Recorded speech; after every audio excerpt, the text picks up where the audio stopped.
Assalamualaikum warahmatullahi wabarakatuh. Alhamdulillahil awwalu bila ibtida wal akhiru bila intiha. Jami'us sifatil ulia wal izzati wal kibriya. Wassalatu wassalamu ala imami ahli sofai wal wafa, qutbil anbiya wal awliya, sayyidina wa maulana Muhammadin khairid dawa likulli saqamin wada, rahmatan wa shifa fi sirri wal jila, wa ala alihi wa sahbihi ma damatil ard was sama amma ba'du. Ayuhas sadatina al-a'izza al-fudala, saya mengucapkan syukur terima kasih kepada Allah Subhanahu wa ta'ala yang masih mendapat panggilan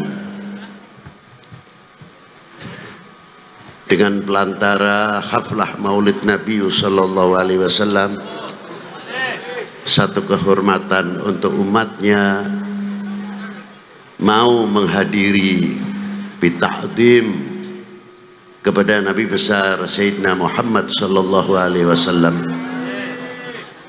Yang saya hormati para syiban, para sesepuh, bini sepuh, para alim ulama, para kiai, para ajengan, para habaib, bapak-bapak instansi dari instansi pemerintahan, sipil, TNI, Polri yang selalu kita banggakan.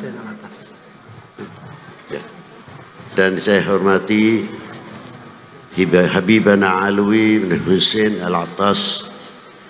Maaf apabila saya tidak bisa menyebutkan satu persatu, bukan berarti kita menghormati takdim kita.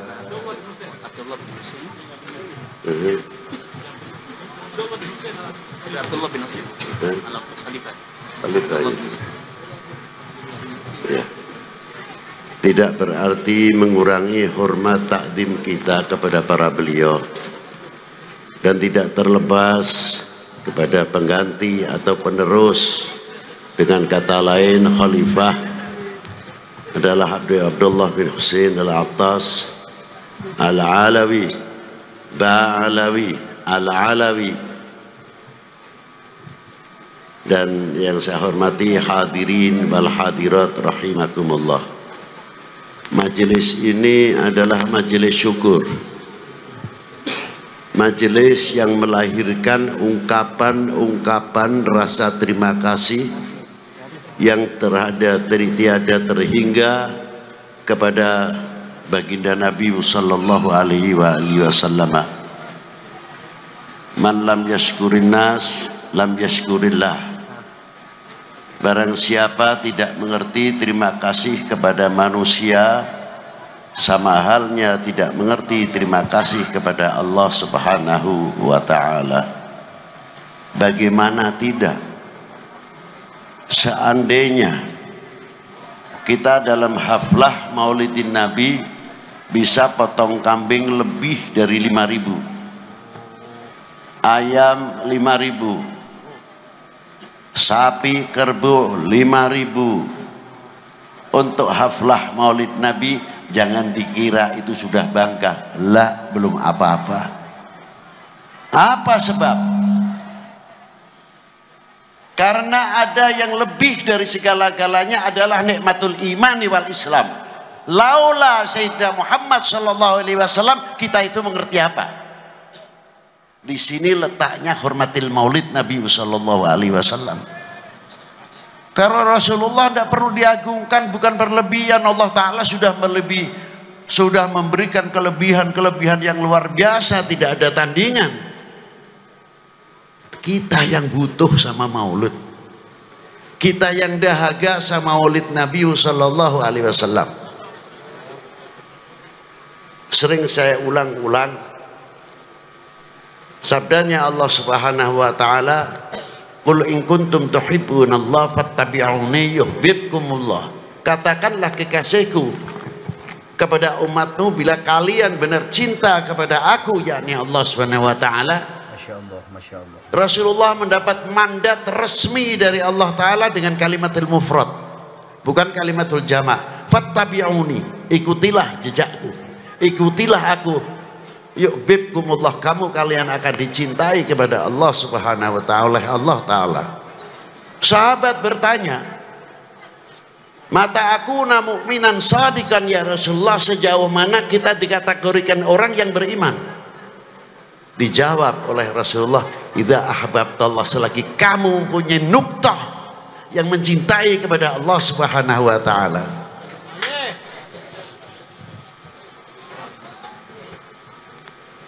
Yang kedua, sahabat itu tadi bertanya, lalu kepada siapa lagi ya Rasulullah? Kepada utusannya. Selanjutnya ya Rasulullah, mengikuti torekohnya, sunnahnya. Aneh, kalimat torekoh sunnah dibelakangkan, yang awal mahabbahnya dahulu. Apa sebab? Kalau orang mahabbah kepada Rasulullah, menjalankan sunnahnya, torekotnya, sunnahnya, tidak membayangkan pahalanya seberapa. Karena apa? Mahabbah itu mahal betul. Tapi kalau tidak ada mahabbah, tanya pahalanya apa saja. Ini perbedaannya orang cinta dan orang yang tidak cinta. Dan orang yang mencintai kepada umat, mencintai kepada ahlul bait Nabi, mencintai kepada sahabat, semuanya mencintai kepada para aulia, tidak mungkin apalagi kepada keluarganya membuka aibnya orang yang dicintainya. Karena apa? Mahabbah. Maka dari itu pendidikan akhlakul karimah oleh Allah Subhanahu wa taala untuk umatnya sangat luar biasa. Apa diantaranya? Karena Allah Subhanahu wa taala memanggil para nabinya, para anbiya atau para rasulnya bi asma'ihim, dengan namanya masing-masing. Ya Musa, ya Ibrahim, ya Ismail, wa Ishaq, wa Yaqubah, ila akhiril ayat yang disebutkan di dalam Al-Quranul Karim. Allah Ta'ala melarang kepada kita, la taj'al du'a rasul bainakum kaddu'a ba'dukum ba'dah. Jangan kamu memanggil kekasihku ini sebagaimana engkau memanggil sesamamu. Anehnya, yang menciptakan memberikan contoh kepada umat ini. Apa panggilan Allah kepada Rasulullah? Tidak ada kalimatun nida, ya Muhammad, ya Ahmad. Tapi yang ada, Yasin, Taha, ya Muzammil, ya Mudaththir, ya ayuhan Nabi, ya ayuhan Rasul. Inilah pendidikan akhlakul karimah langsung minal Maula Jalla wa Ala. Ternyata panggilan itu mengandung satu mahabbah, kedua kali haibah, kewibawaan. Coba kalau umat Sayyidina Muhammad SAW manggil, jangankan lagi kepada Rasulullah terlalu tinggi. Kepada siapa? Badeka ajengan.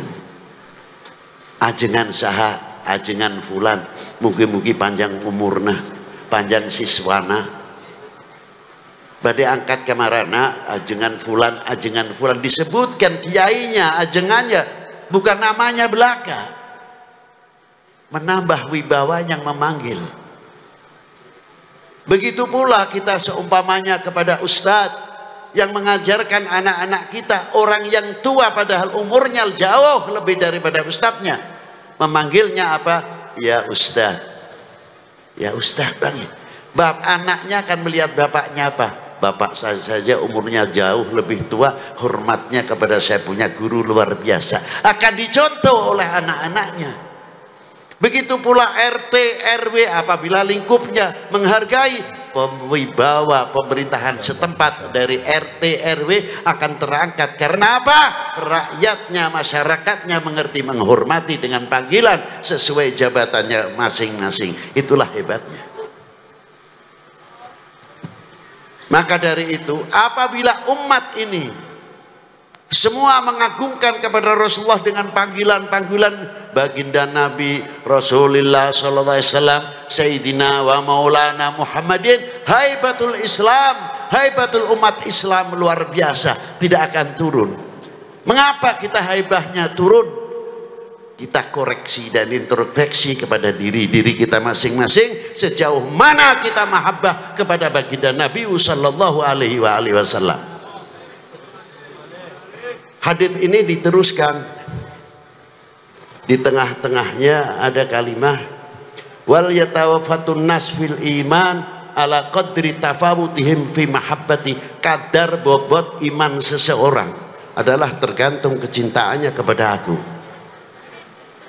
Bila mana kecintaannya sama Rasulullah luar biasa, imannya akan semakin meningkat, menambah dan akan berkembang makrifatnya.